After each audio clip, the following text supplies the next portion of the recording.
great, huh? 30 years. 30 years.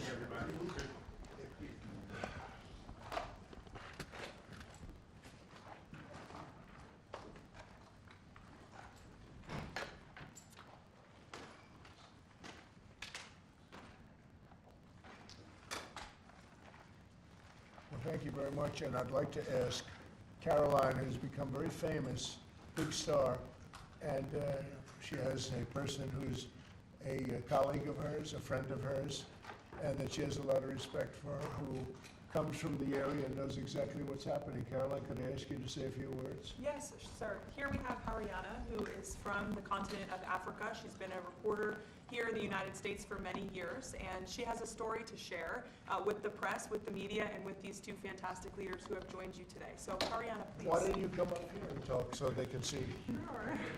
That'd be great. Thank you very much. Thank you, It's a Mr. great honor. Thank you, Mr. President. So, as Caroline has mentioned, President, first of all, I want to let you know that I'm the only African reporter accredited here at the White House. Wow. And I cover for the entire continent. So I just arrived from Congo, Democratic Republic of the Congo, Right. yesterday. I went to see firsthand how the people is feeling and the president's message, President Felix Tshisekedi, about this upcoming peace deal. And let me tell you firsthand what I've witnessed myself. I spoke with the people on the street. I spoke with youth. They know your name. They know that a president named President Trump is working hard to finally bring peace to the country. I saw hope. They have hope now for a better day in Congo. They see what you're doing as a future, better future for Congo. And I had opportunity to sit down with President Felix Tshisekedi for an interview because I want to understand his mind, what he's thinking, his feeling about everything that your administration is doing. And he told me firsthand that for many years, many American presidents overlooked this conflict. They didn't do nothing. Even myself, I cover President Biden's administration. I pressed many times about this conflict. People are dying in Congo. This country has so much potential, but they need help because this war is destroying the country. Right. They never gave me any answer. And he told me, President Tshisekedi, that you have no idea, he's very thankful for what you're doing, for what your administration is doing. Not only him, the entire Congolese people, they see that finally they will have hope. And President Tshisekedi also mentioned at the end of my interview that when peace finally comes to the Democratic Republic of the Congo, he's thinking to nominate you as a Nobel Prize Peace because he said you deserve, you have been working to bring peace in the world, not only at the Congo, and he's very hopeful to meet you in the future. That's so nice, boy, and that's so beautifully stated. And Caroline said, number one, she did say, and I shouldn't say this because it's politically incorrect, she said, she's beautiful, and you are beautiful. I'm not allowed to say that, that could be the end of my political career, but I said it anyway. But you are beautiful, and you're beautiful inside. So I wish I had more reporters like you. So you covered Africa for a long time? Yes, for over 10 years. Wow. I cover even your first administration. Yes, I know that. That's great. Well, thank you. That's so nice that you said Thank that. you. Appreciate it. And I have one more question, Yes. Mr. President. Since we know in July or in the future, both President of Rwanda and the Congo will be coming Yes. to the United States. In Africa, President João Lourenço, the president of Angola, he is also the leader of African Union. Good. He Yes, I know. worked very hard to bring peace, but unfortunately. Let's get him here. Yes, that's Okay? right. Would you invite him for me? Of course. Okay? Of No, course. we'll have, I know that he works very hard, and he's the head of essentially the union. So the union all over Africa, not the kind of union that we have. This is the union all over Africa, and I'd love to have him, so you'll let him know. Of course, Okay. Mr. President. Thank you very much. Thank you, Good. Mr. Now you go back to where you belong, Sure. right? That's great. That's a great job. It's real knowledge and real heart, too. Congratulations. Okay. So we're here today to celebrate a glorious triumph, and that's what it is, for the cause of peace. And this is a long time waiting, the signing of a historic peace agreement between the Democratic Republic of the Congo and the Republic of Rwanda. The conflict has continued, and it's been going on for many, many years. It's been going from I guess they say 30 years. The Great Lakes region of Africa for a long time, and maybe even time before that. How is the Great Lakes region? Must be beautiful, right? Beautiful, beautiful region, but they had a lot of war, right? A lot of fighting, a lot of death. It's displaced countless people and claimed the lives of thousands and thousands. But today, the violence and destruction comes to an end, and the entire region begins a new chapter of hope and opportunity, harmony, prosperity, and peace. That's been a long time waiting. I said, how long has the war been going? And a friend of mine who was very much involved said 30 years, and at least 6 million people were killed during that period of time. It's incredible. And somebody said that was actually, it's the biggest war on the planet since World War II. So it's a shame, but we're going to bring it to an end. I want to express my gratitude and congratulations to the representatives of the Democratic Republic of the Congo and the Republic of Rwanda, who signed this pivotal agreement a short time ago. They just signed right in front. And let me also thank Secretary of State Marco Rubio, who has worked very hard on this subject, and we've worked on it together, for his outstanding leadership, as well as Senior Advisor for African and Africa Affairs, Mossad Boulos, who's, as you know, spends a lot of his time in Africa, and he's very comfortable there. I said, were you at all uncomfortable with all of the turmoil and all of the killing? And he said, no, I wasn't uncomfortable, and that's what you need. You need somebody that's going to be able to get. So, Mossad, I want to thank you very much for the job. You're an amazing guy, actually. I also want to thank African Union, Qatar, Togo, for working closely with the United States. And I know Qatar was really working hard, and African Union, we just spoke about that. And I look forward to having them representatives here when we do the official meeting, and that'll be sometime in July. And we look forward to it. And you better be here covering it, okay? We're not going to send anybody else covering it but you. But this is a tremendous breakthrough. In a few short months, we've now achieved peace between India and Pakistan, Israel and Iran, and the DRC and Rwanda, and a couple of others also. Serbia, you know, they were getting ready to go to war with a group I won't even mention because it didn't happen. We were able to stop it, but I have a friend in Serbia, and they said we're going to go to war again. And I won't mention that it's Kosovo, but it's Kosovo. But they were going to have a big time war, and we stopped it. We stopped it because of trade. They want to trade with the United States. I said we don't trade with people that go to war. And we said that also with, if you take a look at Pakistan and India, it was great. They have two great leaders, and they were able to stop. They were in the midst of a big fight, I guess everybody saw, and it was going to get very bad. And they are nuclear nations, very powerful nuclear nations. In the months and years ahead, my administration will continue to work closely with all of the parties in this deal and ensure the agreements are fully taken care of, and you're going to do what's in the agreement. We'll say you better do what's in that agreement, right? Because if somebody fails to do that, bad things happen. But I have a feeling that after 30 years, I think after 30 years you're all set. I think both of you have said that's enough, right? That's enough. That's enough. You've seen it all. So this is a wonderful day. It's a great day. We've had some tremendous success. It's been a great week between just coming back from a very successful trip. NATO's really pulled together. They have, they're going to spend over $1 trillion a year. Nobody expected a thing like that to happen. And we had the war, as you know. We call it the 12-day war. It was exactly a 12-day war. And we ended up with no nuclear weapons. That's what we wanted. And they were just absolutely blown to pieces, those 3 sites. And there's no nuclear weapons, and hopefully there can be a lot of healing, and the healing is starting. And it's been a really pretty amazing week, and this is one that I really look forward to. This was set up a few weeks ago, and it was something that I really look forward to. If we can do this, and we do that because we have a certain competence that's good, we're able to get people to be peaceful. I think we can do war better than anybody, but we don't want to. And we have the greatest military in the world. They showed that in Iran. Those pilots, they flew for 36 hours. And think of that, and they hit their target.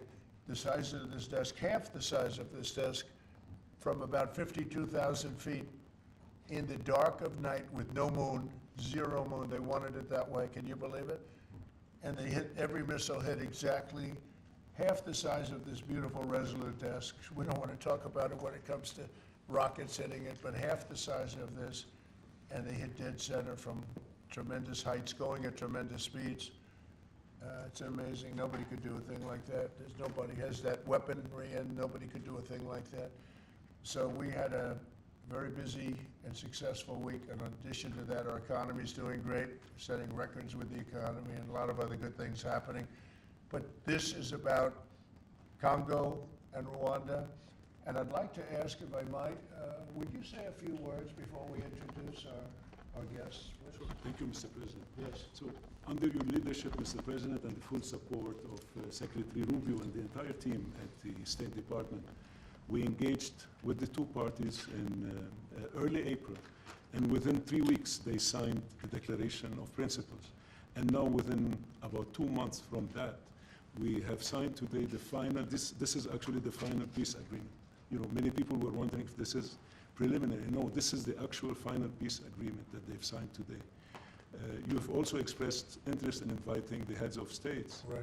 to the White House for a signing ceremony. So there will be some other additional agreements that will be signed. In addition to this, which will become known as the Washington Accord with regards to the Great Lakes region. That's great. There are some Why economic... not the Trump Accord? If you wish. I'm only kidding. I think that's the way Washington Accord. Beautiful. And there's an economic aspect as well that is extremely important for both countries. They have also worked, last week we finalized the regional economic integration framework, which both countries will be signing at the White House here during that ceremony. And That's going to be a great ceremony. absolutely. We're going to make that a great ceremony and bring other people that were involved, some other people, besides the gentleman we talked about who we know has worked so hard. If you think there are other people that are deserving, let us know. Okay? And there will be some bilateral agreements. We're negotiating a minerals deal with the DRC for critical minerals. Many American companies have shown interest in investing in the DRC, and these we're talking about long-term investments. Same thing with Rwanda. Many American companies have shown interest, and not only in mining, but also in the midstream and downstream, which will be the processing of minerals. We're also working and supporting the Lobito corridor, which will help building the infrastructure. Just 2 days ago, the United States signed and supported a project of $1.5 billion for electric transmission from Angola to the DRC. And there are many other projects of that nature lined up. So we will be, under your leadership, Mr. President, we'll be working with the two countries very closely and with the support of Qatar to make sure that this agreement is implemented. And a lot of our companies are in both of these countries now, especially since we've been getting along so well. It's probably the way we were brought together, and we have a lot of our big companies are there between rare earth and all of the other things that they do in Africa, which is very greatly expanding, especially in these two countries. You have earth, they consider it to be about the best in the world, actually, I've heard. So we're doing a lot of different things, and it's all going to bring everybody together. That's how this all began, I guess. But the big thing is, the big thing for me is there's really only one thing, and that's getting a peace treaty with two countries that have been fighting for 30 years. And I want to thank you all. Will, if you could, you could bring the letters over. Of course, sir. So in front of you, as you said, sir, these are the actual agreements that were signed respectively by the foreign ministers of the Democratic Republic of Congo and Rwanda earlier today, witnessed by Secretary Rubio. We've also prepared for you two letters. This is to President Paul Kagame of Rwanda, expressing your appreciation and congratulations for everything that's happened already, and of course inviting him to Washington for, as Dr. Bula said, what we hope will be the Washington Accords. finally setting the terms for peace and prosperity in this region, hopefully for a very long time. That's great. That's beautiful. Very important.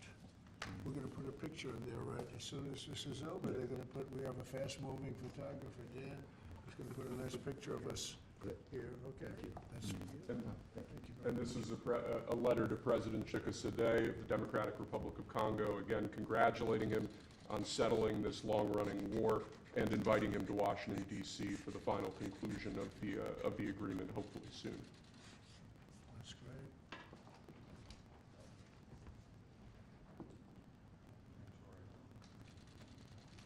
That's right.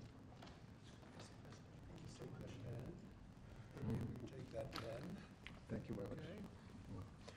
So I'd like to ask JD to say a few words, our great Vice President, and then Marco, and go ahead. Great. Well, first, let me welcome the foreign ministers of Rwanda and Congo. It's great to have you in the Oval Office.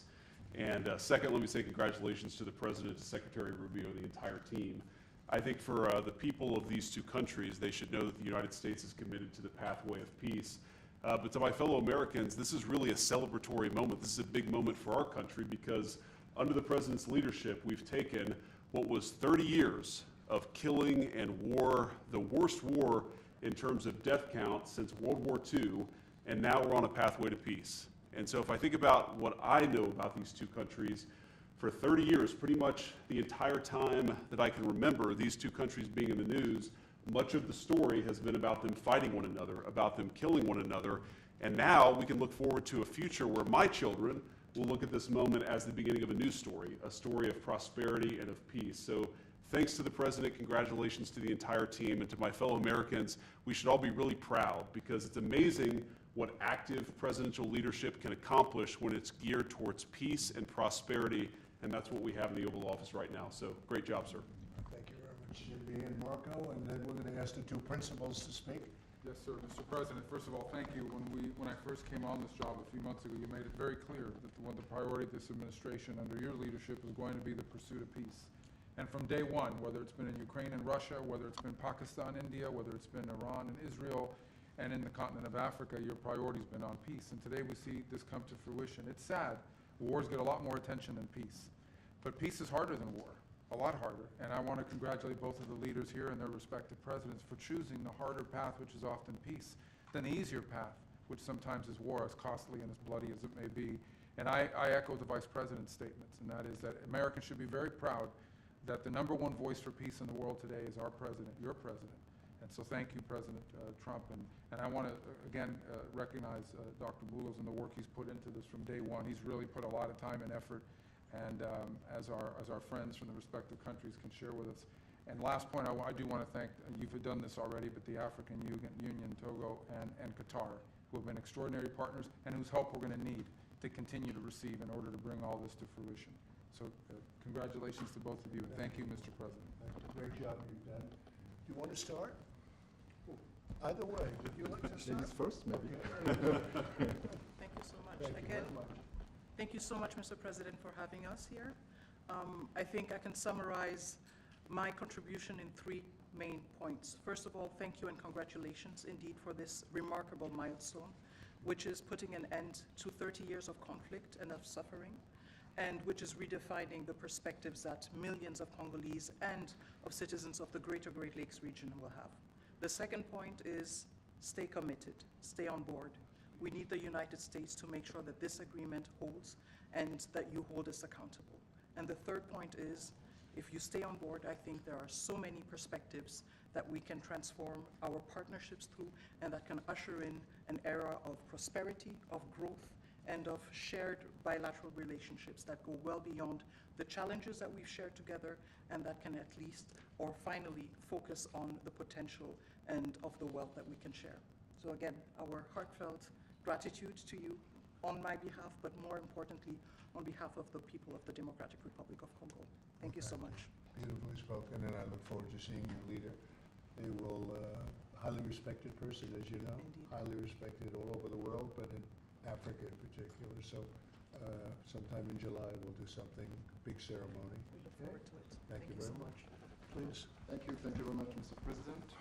This is indeed a historical day because it's the signing of a peace agreement between Congo and Rwanda to end a conflict that has been going on for 30 years.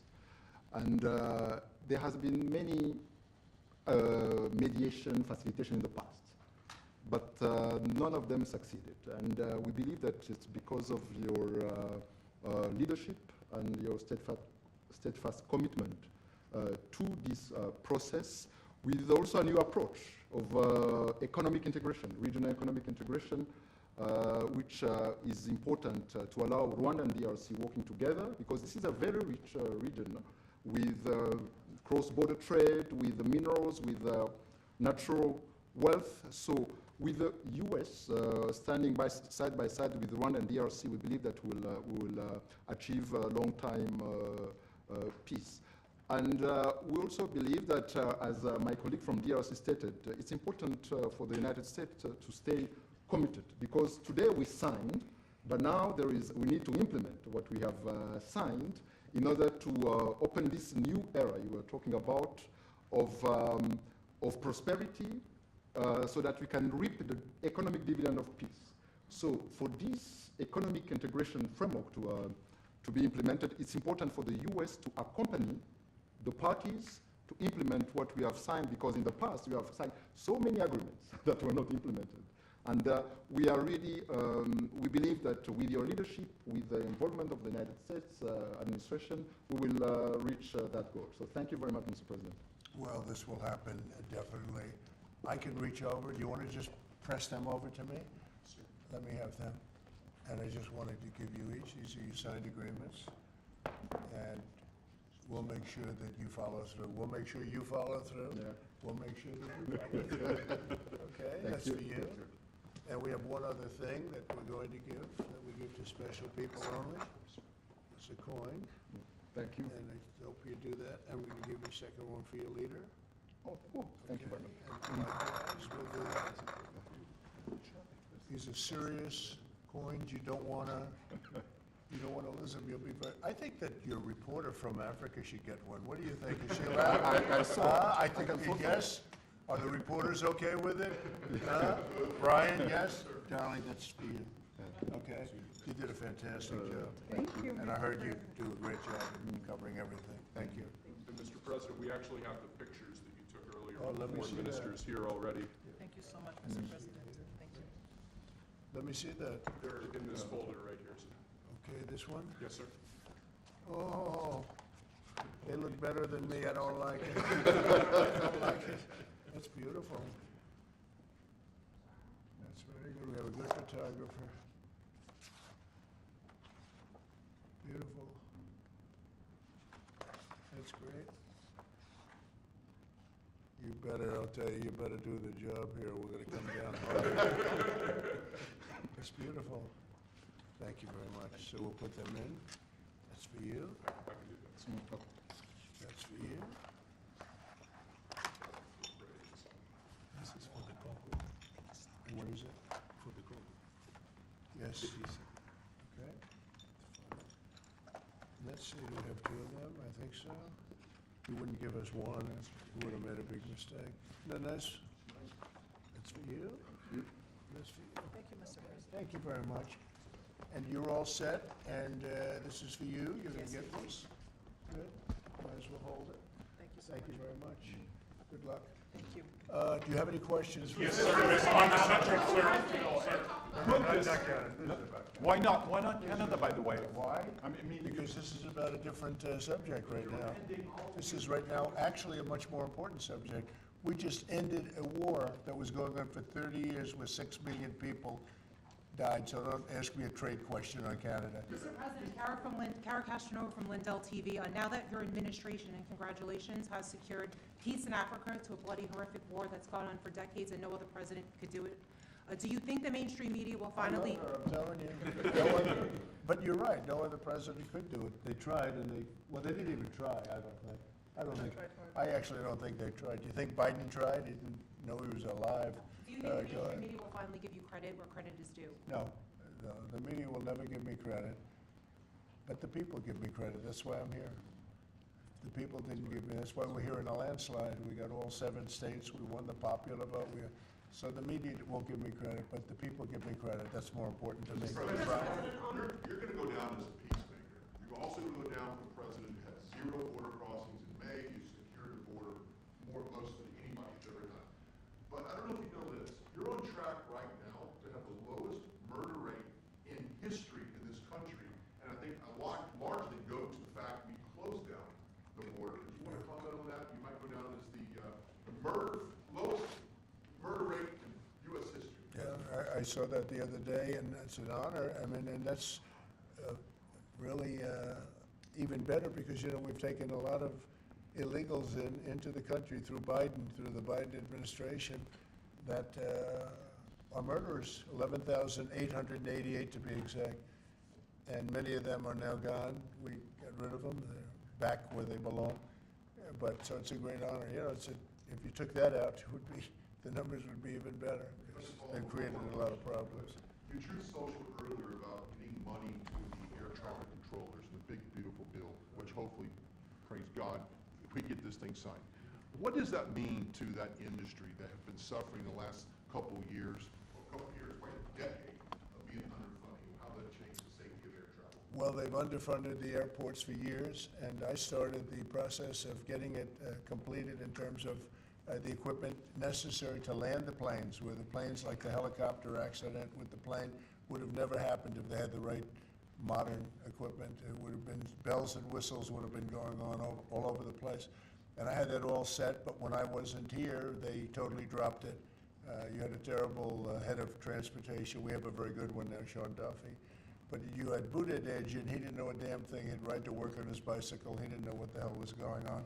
He was terrible. So he totally dropped that. It was a project that should have happened, and I was all set. But we had a very sad experience with the voting, and so we didn't get to do that. But now I'm doing it, and we're going to have a great system. And it's funded partially by the bill. The initial funding is by the bill, and then it gets to be funded. The rest of it comes a little bit later as we build it out. But we're going to build out the best in the world. We have the best companies in the world. A couple of countries have very good systems. In fact, I noticed when I was landing, my pilot often would use the system of another country, and I said, "What are you doing that for?" He said, "The United States system is so bad." So we have the best companies that do that in the world bidding. You have Raytheon, you have IBM, you have a lot of different companies bidding, and we'll get the best one, the best system, for the best price. And they're going to go to town and give us a system that will be better than any other system in the world. And you won't have planes bunking into each other at 35,000 feet. Mr. President, on the subject of peace deals, how close are you and your administration to a deal in terms of Gaza ceasefire right now? Often asked, and I think it's close. I just spoke with some of the people involved. It's a terrible situation that's going Gaza, he's asking about. And we think within the next week we're going to get a ceasefire. And we're supplying, as you know, a lot of money and a lot of food to that area because we have to, you have to. We're in theory not involved in it, but we're involved because people are dying. And I look at those crowds of people that have no food, no anything, and we're the ones that are getting it there. Some of it's being taken by some bad people, once you give it and you give it out, and they're supposed to be taking care of the people, and they end up stealing the food and selling it. But we have a pretty good system now, so we're helping with that. You see the lines of people that just get one meal, essentially. But it's too bad other countries aren't helping out. Nobody's helping out. We're doing that because I think we have to on a humanitarian basis. Like this, we didn't have to get involved in Africa, but we did because we thought it was, I've been reading, like J.D. said, he's, from much of his life, he's been just seeing about this brutal war. And it actually got a lot of publicity because of the level of brutality, right?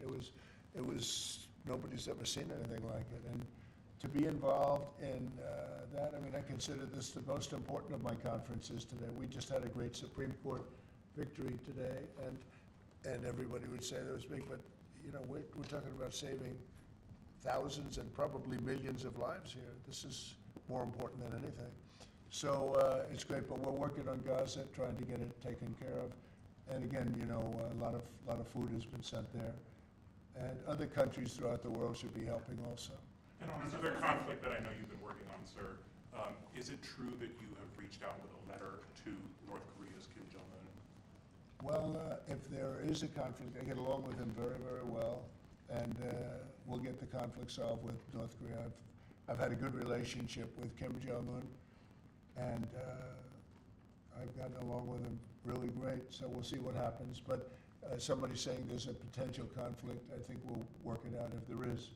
It wouldn't involve us. But again, we're very far away from a lot of these places that we're solving problems with. But I enjoy doing it, I like doing it, and it's the right thing to do, and we have an ability to get it done. So we're solving things that we didn't have a lot to do. Serbia, Kosovo, I told you, we solved a potential disaster. I can tell you that some of the countries that you're not going to hear about, but some countries that were ready to go to war with their neighbor are not going to go to war with their neighbor, and it's a great thing. We have a number of them. But I'm very happy about India and Pakistan because they actually have nuclear weapons. You know, when you talk about Iran, they were trying to get it, but India has nuclear weapons, Pakistan has nuclear weapons, high-level nuclear weapons both, and getting that solved was really great. We did it through trade, so it was a great thing. Mr. President, when it comes to nuclear weapons, Mr. President, are you concerned that the Iranians may have some enriched uranium at Pickaxe Mountain? The last thing they're thinking about right now is enriched uranium. They're not thinking about what they want to do is they want to get back to life, and they do want to meet me, and we'll do that quickly. We're going to do it quickly. They We'll have said a this meeting morning soon. that they don't want to meet with the U.S. Were they Well, telling you they something may- different in private? They may say that to you. Don't you think they want to meet me? Don't you think we have sanctions on there that they can't do anything?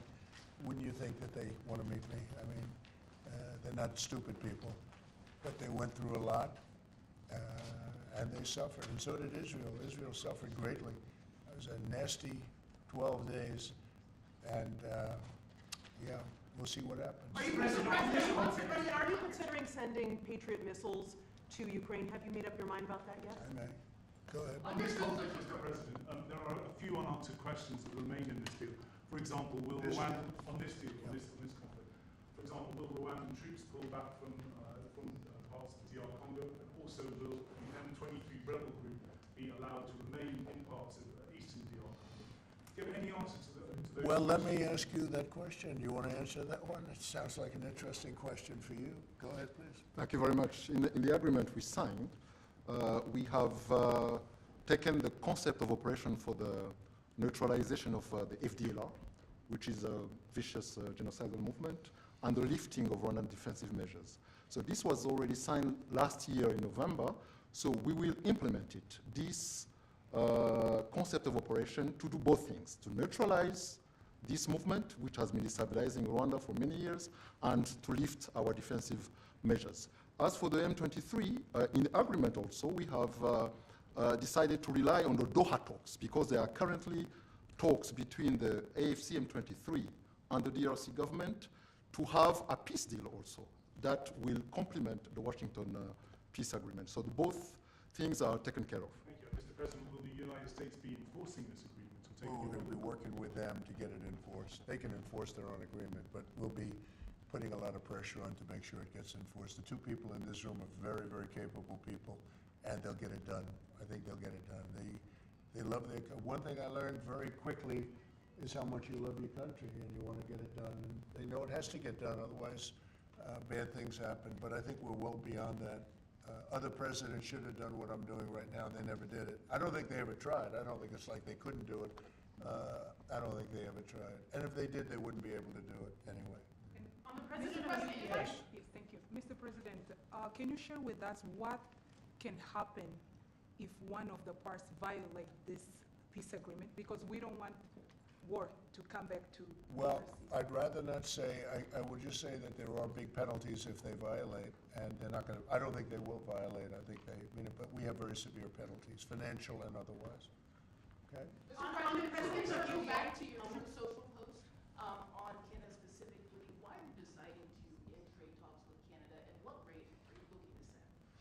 So Canada put a charge on some of our companies, and Canada's been a very difficult country to deal with over the years.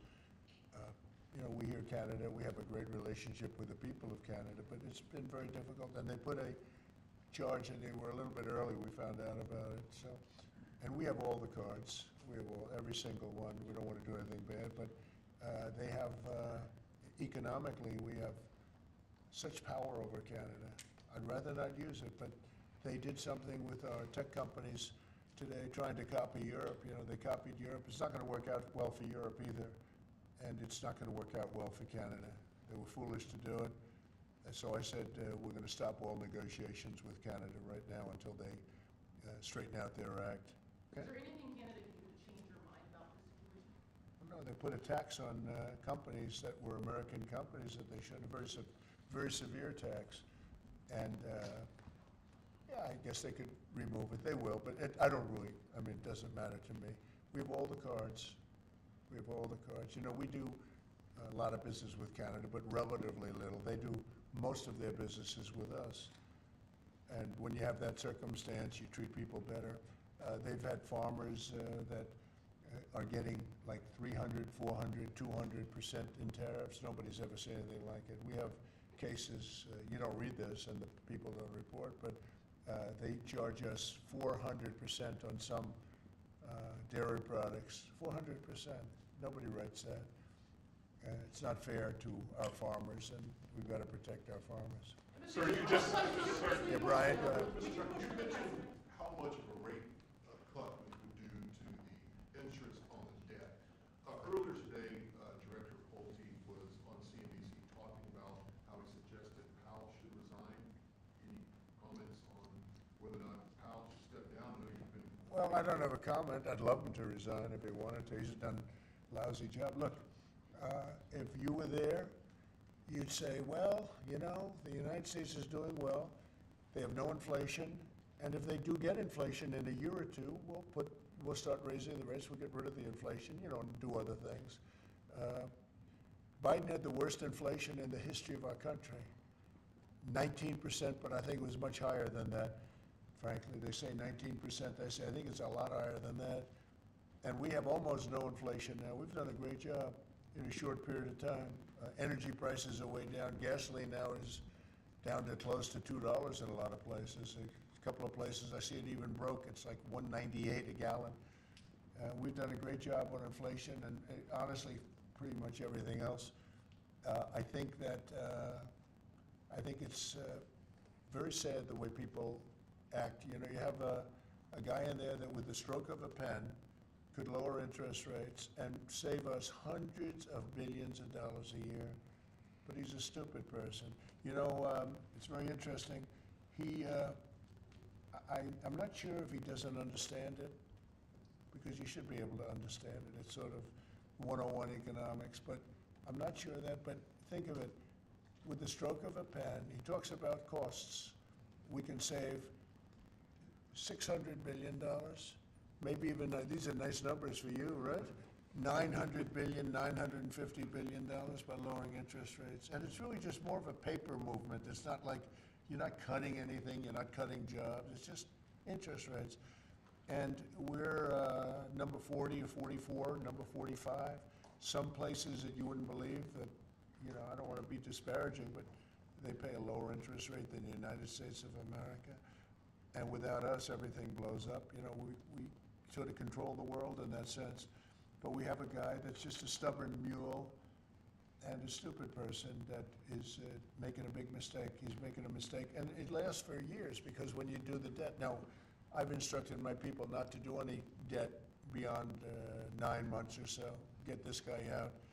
And whoever is in there will lower rates. If I think somebody's going to keep the rates where they are or whatever, I'm not going to put them in. I'm going to put somebody that wants to cut rates. There are a lot of them out there. And I said this morning, a lot of the business shows today were saying, you know, Trump is right. He should be cutting rates. Think of it. We have a great country. We're making a lot of money. We're taking in billions of dollars in tariffs. We have $15 trillion of money that wants to be invested here, which is a record. In 2 months, it breaks any record that we've ever had for a whole year and not even close, 15 trillion, and it's gonna be much higher than that. That's after essentially 2 months, because, you know, we've been doing it for about 2 months, 2.5 months. $15 trillion breaks every record in the book. There's never been anything like this. We have factories moving in, we have car plants moving in, we have everyone wants to be part of the United States. And as I told you, and I say it to everybody, when I was in the Middle East, the King of Saudi Arabia, Qatar, UAE, all great leaders, they have all great leaders. All three of them said, you got the hottest country in the world, and you did it in, at that time I was there for 4 months, because we got back a little while ago. But everybody says it, not only them. We have the hottest country in the world right now. The only thing is, we have a Fed chairman that is, he doesn't get it. And you could have substantially lower. Like if we cut him 2 points, would save more than 600, think of it, more than $600 billion just because you cut. But you can't go out to the market and say, well, we have a guy that's got us at 4% or 4.5%, and we want to pay 2% or 1%. I think we should be paying 1% right now. And we're paying more because we have a guy who's, you know, suffers from, I think, Trump derangement syndrome, if you want to know the truth. But he's not good for our country. The president of you. No, Did you push not the you, president? not you. A related question on banking. There have been reports, Mr. President, that your administration is considering issuing an executive order about debanking, which is the practice of banks denying services based on people's political beliefs or industries such as crypto, people involved in that. Would you be open or interested to sign such an executive order targeting debanking, and what might? Well, I think the debankers, I think that banks, I can tell you because I've been a victim myself, because of my politics, that big banks were very nasty to us. And I actually think it was Biden's people that told them to be, because the one group of people that banks are afraid of are the regulators. They are petrified of the regulators. And I've seen the biggest banker. I can tell you, you see him on television all the time. If a regulator walked into the room, he gets all nervous and crazy. They're afraid of the regulators. And if the Biden people order the banks to be virtually closed, they can do anything they want. The regulators control the banks. It's not the president of the bank. The president of the bank is far less important to a bank than a regulator. And a regulator can put that bank out of business, just like bad prosecutors are very dangerous. You know, we had a couple. I had deranged Jack Smith and some others. And we kicked their ass, but it was, you know, it's a tough kind of a situation. Prosecutors are very dangerous. A great prosecutor is an amazing asset for a country, but a corrupt prosecutor, a bad prosecutor is very bad. Well, the regulators are the same thing, and when they tell the regulator to go and make life impossible for big banks or little banks, they really control it. So there is a lot of debanking, and they call it debanking, call it a lot of different names. Essentially, they make it impossible to do business, and those people are very bad and very dangerous, and they shouldn't be doing it. You told us that on taxes, Mr. President, could you please explain how taxes would go up by 68% if the bill isn't passed? Where does that number come from? Well, it comes from the fact that you have automatically the Trump cuts, which were the biggest cuts that we've ever had. Now, these cuts are even bigger, but from the last administration with the Trump cuts, it was a 5-year deal, and it comes due. When you add that to the cuts that you already have and other things, it amounts, according to what they tell me, about 68%. That would mean you'd have a tax, so that you know that the tax cuts that they got, the biggest tax cuts in our history, would immediately go up to that level, and that alone is a big chunk of the 68%. And then you have the other taxes that would accumulate, and they say that you'd have about a 68% tax increase. Sir, you said a moment ago that it won't work out very well for Europe on trade. Does that mean you want to cut off those negotiations as well and just tell them what? No, well, they've been very tough. The European Union was formed in order to take advantage of the United States on trade. That was why they were formed, and they're nasty. They're very nasty. We have a good relationship. I'm dealing with Ursula right now and the group, but it's a very tough situation. They have been unbelievably bad to us. If you look at past presidents, they've treated them very badly. They're being very nice to me because I get it. I know the system, and we have the cards. We have the cards far more than they do, and they have not treated us well. And They're coming to us right now. You know, I said I was gonna put on a 50% tariff. As soon as I said that, I put it out on Truth. As soon as I said that, they came to the table. They didn't wanna come to the table. My people were telling me, Scott was telling me, and the whole group was telling me that, not a good situation. They wanna tap it down the line. They don't wanna really deal. So I said, we're gonna put a 50% tariff on you. And Howard, as you know, was very much involved, Lutnick, Commerce. And he said, they don't want to talk. As soon as I put that on, I was getting calls from them like, can we meet tomorrow? And the problem is they have a lot of very unfair taxes. They have a lot of taxes that you wouldn't put on, and they sue all our companies. They're constantly suing Apple and Google and all of these companies, and getting, you know, in front of judges that essentially almost work for them. I guess they do work for them, the European Union judges. And they're getting these crazy rewards. Apple was fined $17 billion, and others are being fined tremendous numbers of dollars. They're nasty people, and I don't want them affecting U.S. companies. I don't want that. If anybody's going to affect a U.S. company, I want it to be us. And if they're going to have to pay a penalty or a fine, let it be to us. So they've done this for a long time, for years, but they're very nasty. The European Union's very nasty, there's no question, but they'll learn not to be so nasty very soon. They know that. They know it's coming. So you told us that Vladimir Putin reached out to you to help you with the Iran crisis. He made some nice statements today. Did you see the statements? Very nice. Vladimir Putin made some very nice statements today. Look, he respects our country again. He didn't respect it a year ago, I can tell you right now. But Putin respects our country. And President Xi of China respects our country. Kim Jong-un they respect our country again. We were not a country that was respected just a year ago. We had a president that was incompetent. We had bad people circulating around this desk, this beautiful, resolute desk. They had, I guess, evil intentions. You couldn't be that stupid. I mean, they had evil intentions. But the world respects our country again. Thank you very much, everybody. Thank you, guys. Thank you, guys. Thanks, guys. Congratulations. Thank you very much. Keep going. Thanks, guys. Thanks, everybody. Nice to hear. Thank you. Thank you. Thanks, guys. Thank you.